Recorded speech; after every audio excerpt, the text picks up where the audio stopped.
Good evening, Suffolkram. Scazius. Welcome to episode 281 of the Madness Podcast, the penultimate 81? podcast. Yes. What's an 81? 81. Fun. We picked up an accent or we got really old. 281. I remember when I was 281, 500 years ago. Cool, blimey. That was... Before they discovered immortality. Wow, mate. I don't know if I could handle that. Could you imagine that? Like, you have to see the worlds crash out? Oh. I mean, immortality's fine as long as you, like, sort of remain sort of, like, somewhat ability and active. But if, like, you carry on aging, that's a big issue. Yeah, that's brutal, huh? Mate, I haven't been able to wipe my ass since I was, like, 85 years old. Now what am I going to do? Yeah. So I haven't done. I haven't checked to see if stuff's coming through to restream yet. That would... Wait, we've started and you haven't even checked? Yeah, it'd be good, wouldn't it? That's how live control. Oh, mate. World class. Would you believe we've done this before? Yeah. Oh, yeah, no, we've got stuff coming through to that. It would also help if I loaded Twitch up so I could actually check Twitch as well, wouldn't it? That'd be useful. Yeah, that would, yeah. Oh, wow, mate, here we go. Do you want to know what the advert is for Time is this time? I can't remember what the advert was last time. No, it was Mensa, wasn't it, on IQ. Oh, wow. They're really pushing IQ, dude. Is it ADHD or a high IQ? Well, putting water on your toothbrush before you put toothpaste. Is that a sign of a high IQ? I just love how they're both on opposite ends of the scale. So you're not smart, you're just... I've got an advert for an LG fridge. And wow. An advert to take me to say I should go to Dubai. Do you want to go to either of those? Do you want either of those? Not really. Do you want to take your smart fridge to Dubai? As much as they charge for an LG fridge, I want the fridge to fly me to Dubai. It should be able to do it by itself. I should be able to it should be that smart and that powerful. I should be able to, like, go on the phone and say, I want to go to Dubai. I can go sit in it, and it's nice and chilled, and it flies me there. Nice and and I've got food on hand.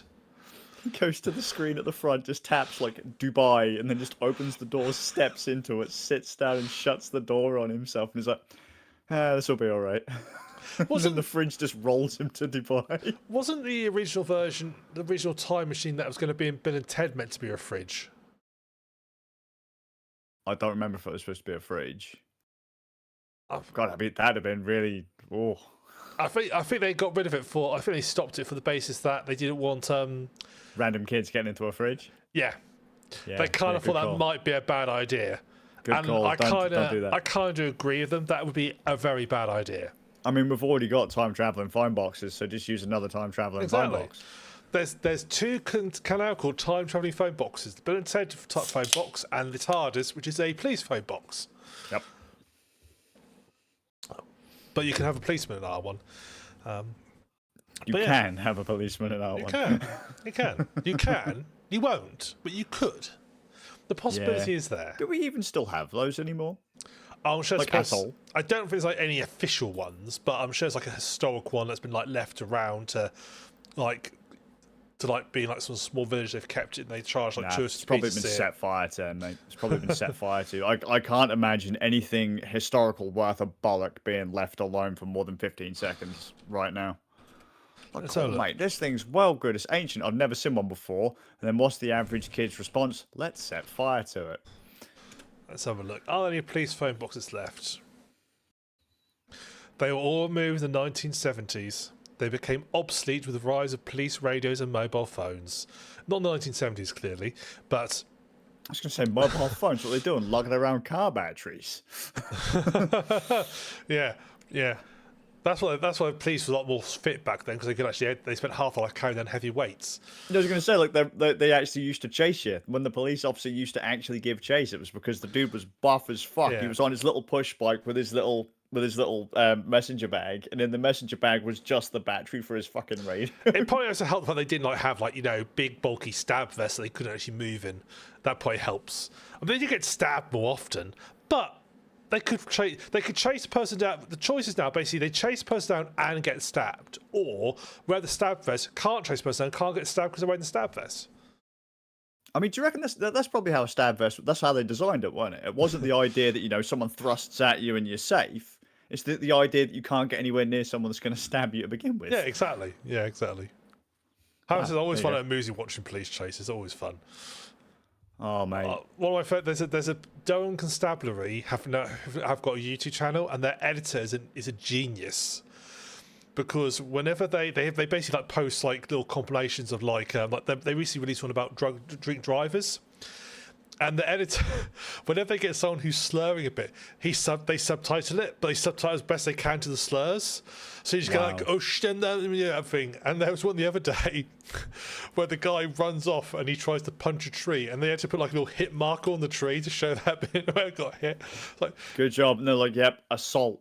yeah, it's like that editor's got a real good sense of humour. They're really worth watching, and some of the sort of craziness people come up with when they're. Oh, mate, you're not supposed to. You're not supposed to enjoy police propaganda. Yeah, but it's great propaganda. It's fun. Don't arrest me. I've got a career. Well, why did you get behind a car drunk then? Yeah, you should have thought of that beforehand, Yeah. shouldn't you, Sonny Jim? Yeah, please don't arrest me. Yeah, I'm not. Yeah, crazy. What's my wife gonna say? Couldn't give a shit. Off you go. Then someone said, "Oh, you live 2 minutes away." It's like, "Well, walk then." Was the officer's response. It's like, good. I just love the police are just a bit sassy. I love it, Mate. right. But I'm also in a very good mood as well, because as of 40 minutes ago, I have officially caught up on all my editing. Congratulations, mate. It took all it took all fucking year. I was editing stuff from July in like September. It took all year, but literally the FBC is fully uploaded and ready to go. Our Christmas special, which we'll discuss next week, literally needs to be rendered, and the last episode needs to be rendered out, and then it's uploadable. That's fun. That's fun. That's very fun. And yeah, so all goody. I'm really pleased. So yeah, I am. He's well chuffed, mate. I'm the year well is chuffed. done. Yeah, I was like determined not to go into next year with editing left over from this year. I was determined not to. So I've proper knuckled down like every single minute, just to work its way through it. Good call. Good call. So that's good. But yeah, so yeah, happy days. And then it's got these two. It's got this podcast, the next podcast to edit, and we are done for the year. Praise the Lord. Yeah. Oh, mate, you actually get to have a break. It's going to be amazing, isn't it? It's going to be amazing. To be fair, I had like a 2-month break at the beginning of the year because I was too ill to do anything. So, well. See, and that's what happens, mate. That's how you get debt, right? You're too ill to do anything. You don't do anything, and then you have to play catch up for the rest of the year. Mm. So here's my advice: don't get sick. Get good. Yeah, and if you're in America, when you get ill, you get real monetary debt as well. Oh, that's terrible. Yeah. So, let's be fair, mate. If I lived in America, I'd be dead by now.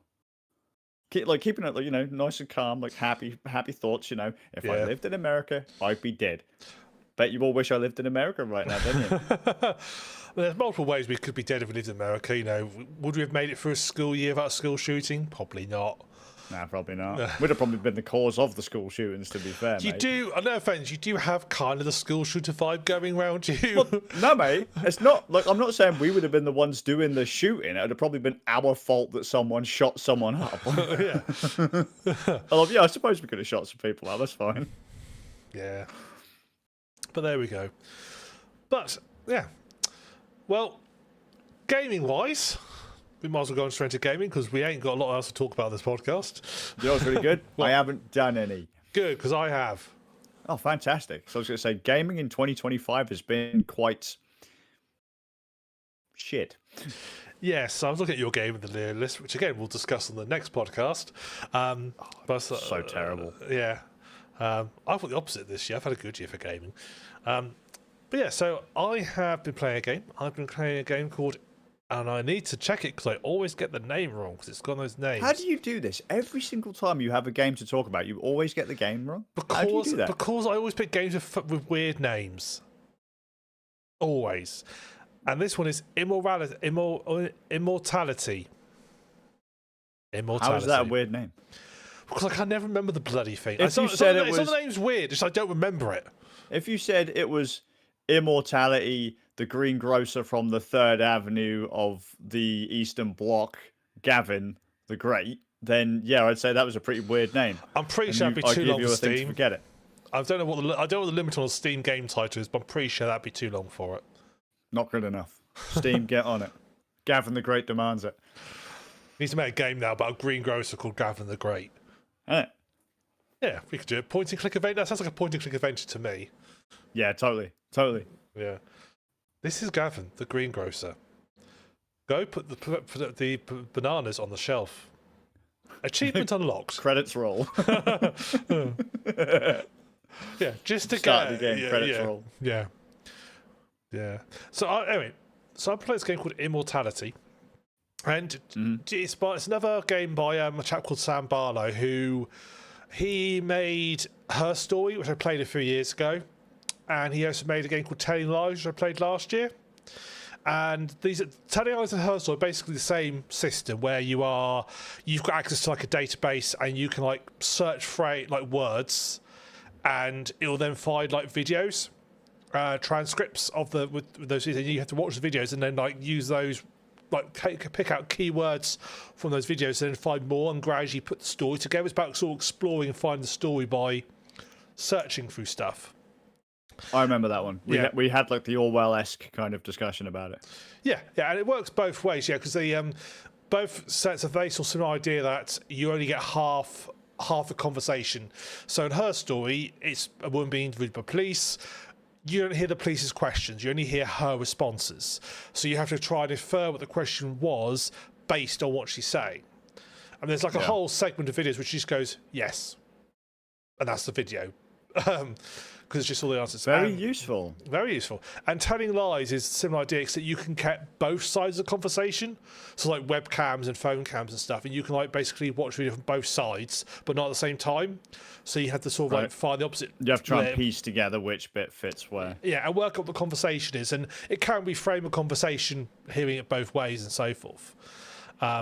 This one is a similar idea, but it twists up a bit. So in this one, it's about a movie actress called Marissa Marcel, and she was a fairly up and coming actress in the she got her first sort of starring role like the 1960s in a film, but the film never got released. She then went on to do another film. Got finished but not released. She then went into another film that also never got released, and then finally she disappeared for like 30 years, and then suddenly reappears again to make another film, and again it never gets like fully released, fully finished, and then she disappears. And your basically goal is to review these. You basically at some point you're like an archivist, and they've found a box with all the footage from all the films that was filmed, all of it in one box, and your job is like to try and piece together all these bits together. Film's good, try and work out what's going on. In doing so, you're meant to try and work out what actually happened to her. And the way it works very simply. You'll get a video which plays, and you can like fast forward, rewind the video. At any point though, you can pause the video. You can basically like put your mouse over like objects in the scene, so like people, props, clapperboards and so forth, and then you can click on them, and then it'll like find another video of the same object, and then it'll start from there. So you sort of like jump between each video. And what you're doing in these videos are all basically, they're a mixture of, predominantly they are shots from the various films. They're like actual like takes. So they usually start with like a clapperboard, scene such and such, take this, and you can watch the scene, you can hear the director give directions, and you can see the actors in the scene they've always start. It's like, like the raw video from a film. You can also get like films of their rehearsals, films of their read-throughs, at table read-throughs, and there's the occasional bit like you'll occasionally come across, very rarely, occasionally like it's all like a newsreel, like an interview with the cast and crew. Then sometimes you get some like background ones, so there's like one where you like got an after-show party, you get video footage of, and you're basically sort of like going through all these and trying to explore and find out what happened. It's quite nice because the films are they're all very interesting. They've all got proper plots and storylines, and they all feel like films that you could believe coming out. So there's first one which is called Ambrose, which is based on an actual novel from the 1790s called The Monk. I can't remember the name of the author, but it's a fairly well-known novel if you're into sort of like classic literature, from what I understand. And this is a film that's a film adaptation. This is one that's been filmed in the 1960s. So each film has a very different style to match all the period it's being filmed in. So this film is it's like, classic sort of 1960s, 4:3 resolution, all the footage for it. There's a lot of like matte paintings and stuff. You see all like old films, you can see where the matte painting is on the set and stuff. You can see where like all the edges are and stuff and like that. Yeah. It's all very classic, and you get to watch like doing like that, where they do like sort of special effects. The camera keeps rolling, so you get them seeing how they do it and sort it up. And you're watching this story. It's basically a story about a monk who gets tempted by this young woman. This young woman who pretends to be a boy, basically, to get into the monastery, and she reveals it to like this priest, and but sort of like blackmails him into letting her stay. Right. And how she basically sort of like corrupts him over time, and it ends up getting quite dark, and he ends up kidnapping people and stuff. It gets quite dark. Like I say, you're jumping between all these scenes. So it's not like in one order. You're doing getting bits and pieces from start to finish. You're gradually putting a piece of story together. Does it? Could you say, for example, accidentally skip from film to film, or do you have to go from film one to film all the way through film one? You're skipping all over them. You're all over the place. So you could end up in like film one, random scene where someone's being kidnapped. Mm-hmm. All of a sudden, you're on the last film, middle scene, whatever. Yep, that's by design. By design, yeah. So because basically you click it, just searches the whole archive for something. So you can jump from like, I want to click on Marissa's face in this scene in the Ambrose, and then also I'm in the film that was from the 1990s. I will throw out there. That would you said you got like a box full of all this stuff. That is one hell of a box.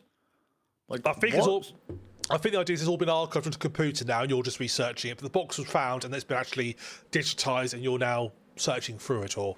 Well, I mean, but even then, like, someone had done a hell of a job to archive that one person's specific stuff that well. Yeah. I mean, they don't even do that for films now. Apparently, she was a like cult classics. I think the idea is like a fan project. I think it's the idea. She was like but the fact that never films got released, she sort of like got. I imagine it's a case of like they didn't get released, but perhaps they're like sort of like bits and pieces floating around, but not like the whole lot. And this is the first time they found everything in one go. Film 2 is called Minsky, and it's set in like 1970s New York. It's about an artist who is murdered, and it's basically a detective story, detective investigating, trying to find out who murdered him. There's like his like main muse, as it were, who was with him, who's like gets involved as a detective, and they have to investigate and try and find out who the actual killer is. And again, as you jump around, you gradually learn bits and pieces. That's quite cool because you get like the table read-throughs, the rehearsal scenes and stuff, and you get to see how they sort of plan stuff out. And it's really neat done to feel like actually like this is filming someone's rehearsal too. This is actually feel like the actual film scene being done. And then the final one is called Two of Us, which is about a up-and-coming sort of star, but she actually has a body double. But no one knows she's got a body double, and she'll like when she wants to do things that she doesn't want to do, she'll basically pay the body double to go do it for her. And at some point, the body double, there's a guy offers to pay her £10 million to go sing at a birthday party. She's not interested. But body double's like, well, 10 million is a lot of money. She's like, well, not to me it isn't. But if it's to you, you go do it. You have the 10 million. I don't care. I just want to throw out there to say 10 million's not a lot of money to me, and yet none of your films are released. This is. Don't forget, this is the character. So we're gonna find out that the body double's the one going out doing all the stuff now. The body double has disappeared. In the film, she is. Yeah, she's basically uses the body double in places where she just can't be asked. So, like, the film starts where there's an award ceremony where the actual actress, who's like the famous one, is at home watching it, and the body double's on stage doing the singing and stuff. And and again, it sort of turns into a bit of a drama / thriller type thing. It's quite interesting. It's an interesting sort of like each film is like it feels like an actual like it could be an actual film that you'd watch. It has like a proper full plot and developments and sort of twists and turns and stuff. They're really well done. I mean, this game has got 16.5 hours of footage in it. So they have effectively filmed three films, plus all the rehearsals, plus the read-throughs. They have effectively filmed it. I'm not sure if like you've got every film like scene to scene like in order in there. I don't think you have. I think there are bits missing. That'd be really rad if that were the case, though. It'd be very cool. There's 202 clips in the whole thing. And yeah, but you sort of like explore around. It then gets weird. And I'm now going to go in slightly spoiler territory. So if you're not just spoil this game, this is where I'm going to say turn off. All right, see you later, mate. But it does get weird. So because obviously what you do is you like scrub through a video, you click on things, perhaps you'll go back to the video and scrub through it again, trying to find something else you can click on and so forth. And at one point, I'm in this video where like she goes, it's in the sort of 1970s film, and she goes into like this detective's apartment. They have a little chat, and a scene shot where they have this little chat. And they go sit on the sofa, and then it sort of pans up to like this picture above the guy. So I was like, okay, I want to like click on her. So I started reversing it. And when I started reversing it, it pans back down. It's not them on the settee anymore. It's two other people.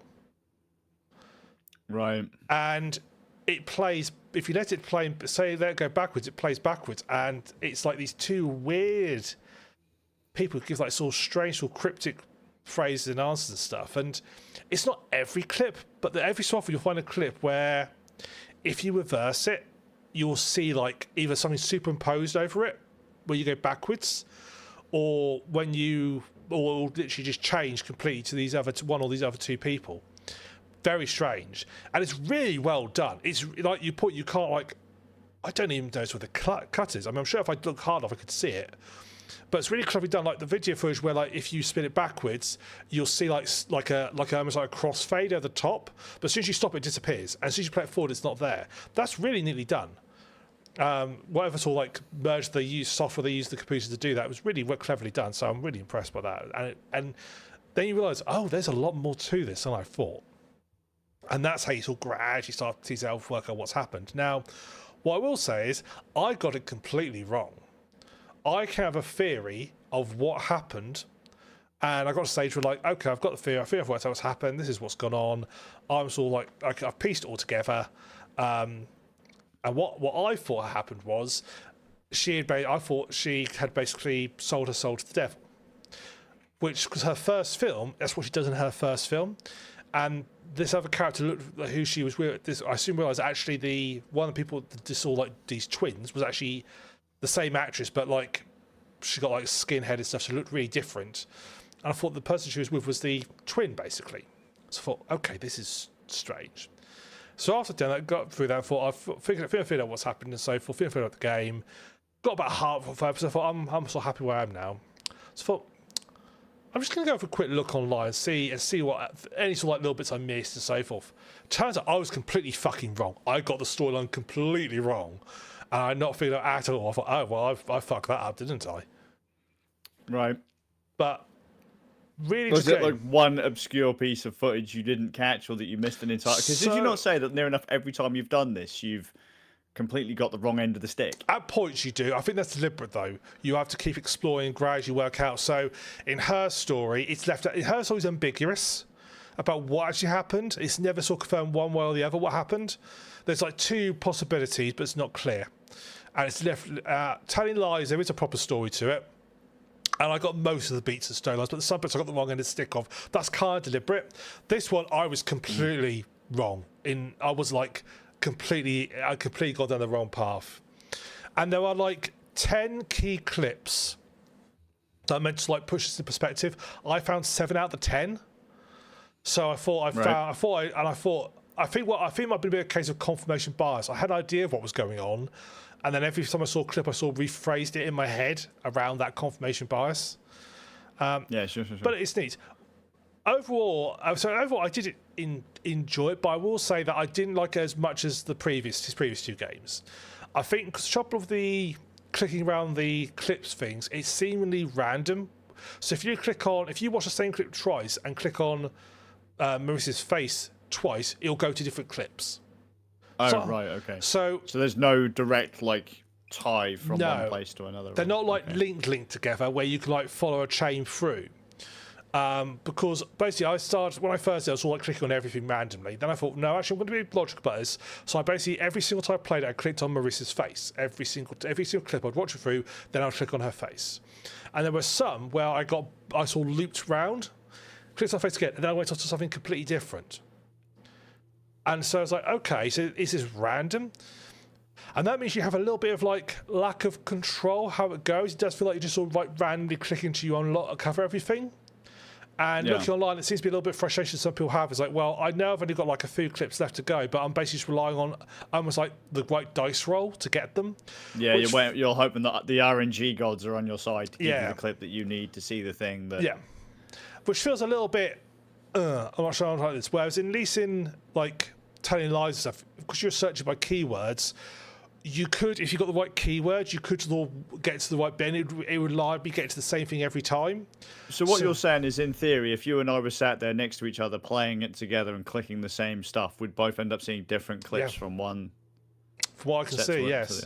I don't know if it's a case. I don't know if it's a case of the first time you're on this click and you clip this face, it'll go here. The second time you're on the clip, you click this face, it'll go there. Like it's programmed in which way it loops round. I don't know if it's randomised. I don't know. Okay. I would like to assume it's the former, so at least you have a fighting chance of getting places. Because I don't like games where you have to pixel hunt, and I feel this game is a little bit pixel hunty. And also I think you can't be sort of that clever about it, where it feels a bit more like chance to understand the story and what's going on, which obviously I got wrong.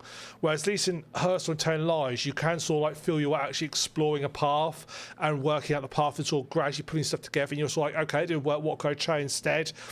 It felt more logical. So I much preferred the previous two to this one. I still think it's a fun, interesting, it's different. It's a very different style game, which I like about it.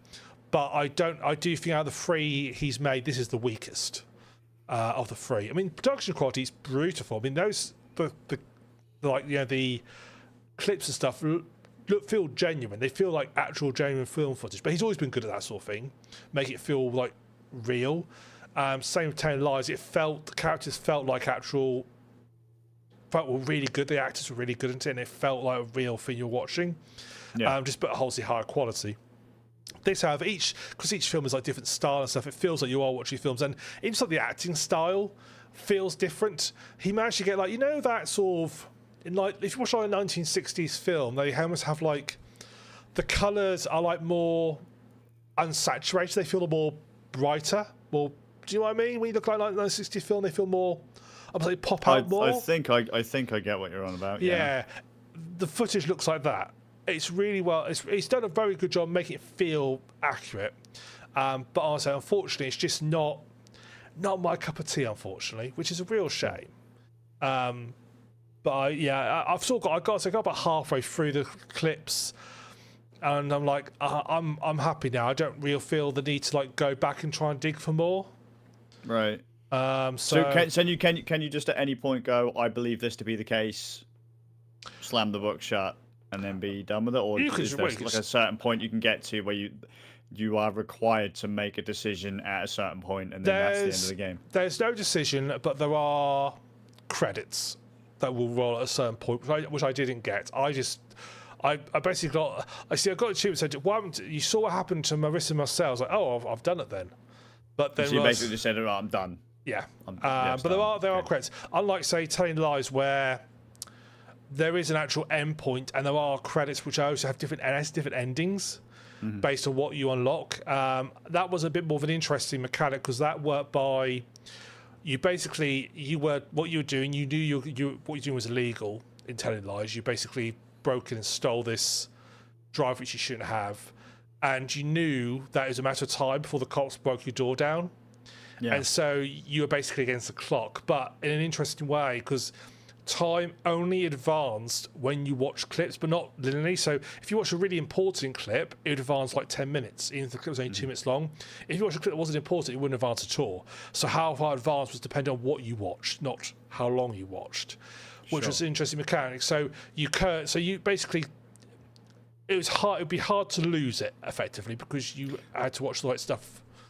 Well, yeah, because I was going to say it would then weight the story in your mind because you'd know, oh, hang on, this is the important, like this is a point of relevance because time has jumped. Yeah, you can see that still, obviously. In her story, it was about the amount of clips you unlocked would end the game. Once you got to a certain number of clips unlocked, you basically get like a message from somebody outside saying, "Hey, I'm outside now, ready to pick you up if you're ready to go." And you basically, I think you can actually say, "Oh no, I'm going to carry on," or "No, I'm ready to leave now." And that was basically like the signal. Like you've earned it now. You've unlocked nearly everything. You can like stop or leave. Sure. I haven't actually looked yet. I'm actually going to look because in both Tally Lines and her story, the videos were actually just video files in the on your computer, so you could just literally go into the computer just watch them. Yeah, so I'm just going to have a quick look to see if these video files are just literally in there. Yes, it's. Oh, there's a load of BK2, which I think are video files. They say look like it. I should know if that looks about the right amount. Resources, no. Yeah, I think yes, they are, but they are in a. They're not in a. They're not in a what do you call it? A standard format. They're in a BK2 file, which I think is a video file. BK2, I believe. But so look, yeah. Oh yeah, video, audio, but yeah, music. Yeah, there's music files in here and so forth. So yeah, they're all in there. So if you can find a way to open BK2 files, you can watch them all and see what's going on. But it was interesting. It was an interesting nonetheless. It was an interesting experience. But I put about six hours into it, and I was like, yeah, I'm happy now where I am. Was that a humble bundle thing, or no? I bought this one. To pick up? I bought this one. Wow. I got it dirt cheap off Kingwin. Sure. I got like I think it was about £1.50. I got it for. Bargain then for 6 hours. Yeah. I mean, if you want to unlock everything, it's going to take you about 16 odd hours to complete everything. Normal price. Its normal price is $16.75. Its normal price, so probably a sale game, I would say. All right. I mean, to be fair, I don't think that sounds too bad. No, it's not too bad. 15, 16 quid. Yeah, no, it's not too bad. No, it's not too bad. But yeah, it's very interesting, very good. But just not as good as the other two. Oh, cool. But that's what I've been playing. But I tell you what, I will be playing over Christmas. This is a bit of a follow-up. This is a bit. You remember we said Flashback back in the day? Oh yeah. This is a flashback. So you remember a few episodes ago, I said, I'll be interested to see when they release System Shock 2 remaster. Turns out they did this year, about 6 months ago. Oh, did they? Yes. System Shock 2. Really? Yes. I was like, because I just had a quick look online. I thought I want to see when System Shock 2 remaster, if it's going to come out. We spoke about it. I'm sure there have been trailers of it. I didn't realise they'd released it. Yeah, it's out. It's out. So I know I'm playing over Christmas. Oh. So I'm picking that up. Yeah. There's always somebody in the I look in the Steam reviews of it, and there's somebody complaining about how like they're basically playing that the game doesn't hold your hand. It's like, yeah, it never did. Like, it wasn't supposed to. No, the game doesn't. It just like tells you, here are your objectives, figure it out. It's like, welcome to gaming from 1990s. This is how it was. Go back and play Morrowind. They give you directions. There's no quest marker. They just give you directions on them and tell you where to go. You have to figure it out for yourself. If you don't remember, you're done, son. Yeah, you better be writing those directions down and better have a map to hand. You can very quickly find yourself where you're not supposed to be because you kind of strayed off the path and then was like, shit, how do I get back? Yeah. You don't. No. Classic gaming. But yes, we're picking that up. Christmas. And I look forward to hearing your thoughts on it, if it's as good as the original remake. Same team? It was the same team? Same team. There's also a fan project which has just been released, which I also might try over Christmas, is Timesplitter's what's it called? Redone, remaster. It's basically a fan project recreating the Timesplitter games. Right. And it's completely free. And they've done the same art style. They've got redone all the levels from the original games, a lot of the characters. and sort of gameplay wise, and it's for a completely free game. It's a little fan project. I'm gonna give that a shot, and if that play, Cool. so I'm gonna that go. But yeah, so I've got a few things lined up. Well, we'll Lucky get more bastard. done. Yeah, well, we'll get more done. Have the Christmas holidays flying around the corner. Like Ram's like, oh, so excited. Yeah, yeah. I am excited. I'm only in a good mood because I've done all my editing. That's really why I'm in a good mood. Because Well, that's it. And now he's sat there. He's got no editing to do, and now he can actually play a game and enjoy it without going, edit me. Yeah, it's like you're playing the game, but have you done your 1 hour of editing today? It's like, no, I haven't. I don't want to. Leave me alone. You need to do your 1 hour of editing, don't you? I know, but this one, the audio's all out of sync. It takes me ages to do just 5 minutes. That's your problem. But you still need to do it. Yeah, we're not playing that game anymore. Yeah, multi-track audio is so nice. It makes life so nice.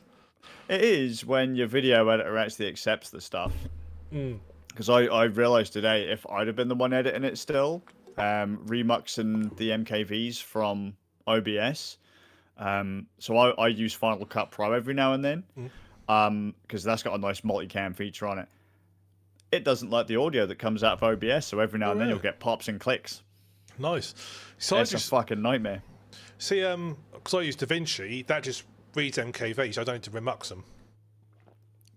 There you go. See, I don't think you can do that in a lot of cases on. So if you use the Premiere Linux doesn't version like it. of, no, Premiere don't like anything. Right. If you are using Premiere in 2025, stop. Please. Just stop. But I've paid for this really expensive Adobe subscription. I don't care. I've got to justify it somehow. Yeah, no. Just go get any other video editor. Go back to Windows Movie Maker. You'll have a much better time. Adobe products suck nugs. I think the only thing I've seen that I like in Adobe products in recent history is that I think Photoshop has got a subject mask now. Like you can just like click and drag over a thing, and it will automatically trace around it, like the old magnetic lasso that you'd use to make masks. Now you can just highlight something and it'll go, oh, there's a subject there. Boop. Select it. Yeah, I must admit, I've moved on to I'm using GIMP now for my editing, but for photo editing, I will say though, I preferred Photoshop. I find certain features missing from GIMP, and I've had certain issues with it, which have took me a long time to figure out. And also I find it's less stable. It crashes an awful lot, I find. But I'm going to download an update. Hopefully there's no update come out, which I haven't downloaded yet. So hopefully that'll fix some of those things. But yeah, definitely sold on DaVinci. I mean, DaVinci's recording my audio right now. And it just puts it straight in the file. It's done. I don't have to do anything. Yeah, DaVinci had to go into the bin for me. I had DaVinci Studio. Like I actually have a full license for it because I was using it at one point for actual projects, like big boy projects. But on Linux, there's no codec support. Like none. So some things that you would consider standard, you dump it into DaVinci, and all of a sudden your audio's gone. Yeah. Or you'd get another video, another video file from another camera, and all of a sudden the video's gone.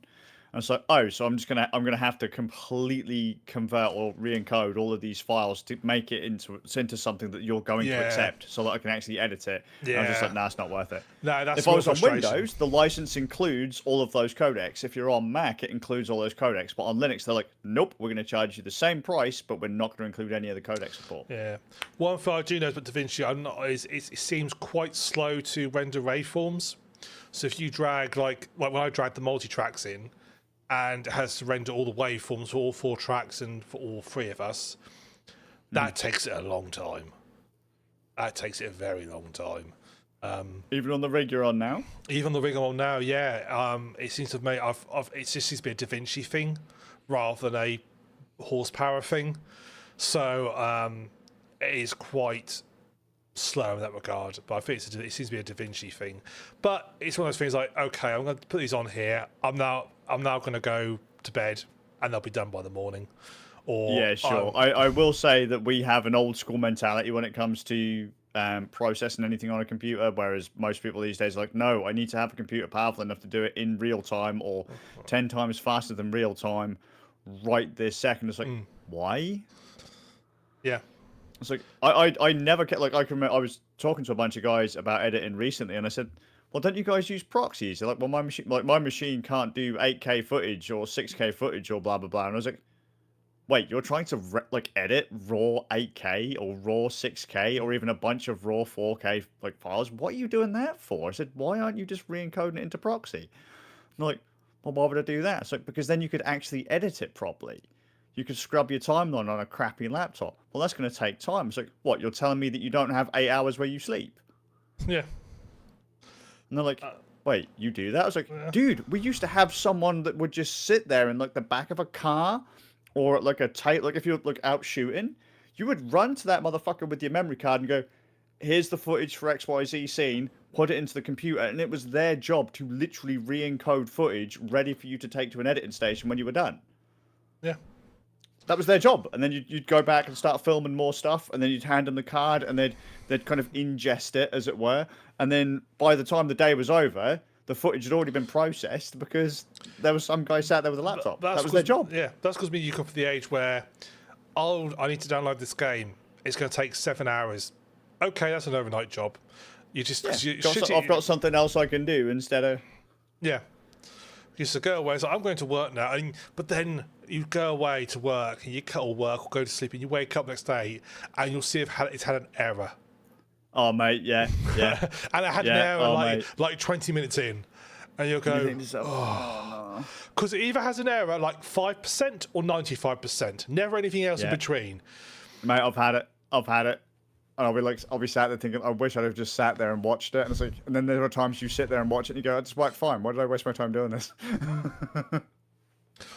I do sometimes set it go. It's like, okay, I'm just going to go now, clean the house. I'll just come check on it every few minutes to see how it's doing. Yeah, I like I said, we're wired differently in that regard. I don't understand what the obsession is with all this but look how amazing this thing is that it can handle all this stuff in real time. So, but are you doing anything live? And they're like, no. I was like, then what the fuck does it matter then? Yeah, well, what's your complaint? I said, mate, I can edit all of your footage on a MacBook Air, color grade it and all that too. But I'd make proxies first. I said, your machines, you should be doing live work with those. And they're like, well, why would we do that? It's like, because it's powerful enough to do the stuff in real time or better. But they don't do that. Well, no. We've never thought about doing live. It's like, well, you've bought the wrong gear then. You know? Yeah. Oh, we never thought about that. Well, more for you. That's it. Right. Well, off that lovely little bit thing, I think that's pretty much us done, isn't it? Unless you got anything else you want to add?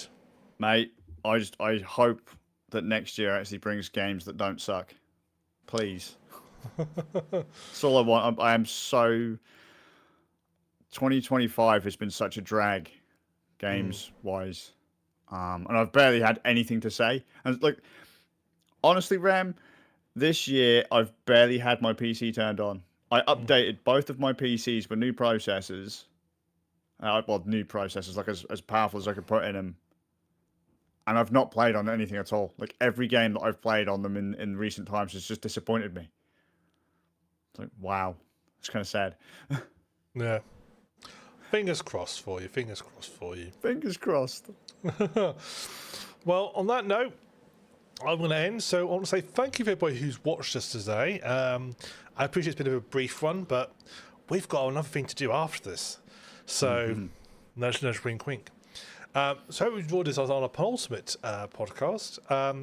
So our next one will be out on the 18th of December, which will be our Christmas special, where we'll be talking about our game of the year, and also talk about another little game which we've been playing, which we'll discuss. A little puzzle game we've been playing. We'll soon pick that up. We'll discuss that as well. But it mainly will be about our game and just looking forward to the year ahead. So, thanks everybody for watching this evening. From me, the Suffolk Cram. Scazius. We'll see you all in a fortnight. Take it easy, guys.